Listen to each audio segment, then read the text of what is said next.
ఇది మధ్యలో నవరిగ్రహాలకి ఆంజనేయ స్వామికి తిరిగినాడు. ఈ పొద్దుటి నాలుగు అయిపోతాయి. మేలు చాలా మేలు స్వామి. ఎక్కడెక్కడో తిప్పినా అంత లెక్క. ఎక్కడెక్కడో ఆసుపత్రులకి అంత లెక్క. మనకి ఎంత లెక్క లేదంటే లేదు చెప్పండి. బాగుండవా? బాగుంది అప్పటికి ఇప్పుడు చాలా గలాసులో నీళ్ళుగా తెత్తలేకోకుండా ఉండే. ఒక మెటుకు దిగి లేకోకుండా వణుకుతాండే. ఇట్లా రెట్లు పట్టుకొని చింపుతాడు ఉంటుంది. ఇంట్లో గడ్డకు రాలేక సొంతంగా వెళ్తారు.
అంటే నువ్వు చేతులు పట్టుకుంటే చల్లగా ఉందంట.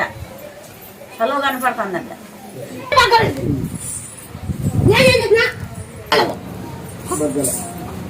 నీకు మాట ఇచ్చినా బాగా అయితే నిన్ను పట్టుకుంటా, బాగా కాకపోతే నన్ను పట్టుకుని అడిగిన పట్టు ఏమడిగినా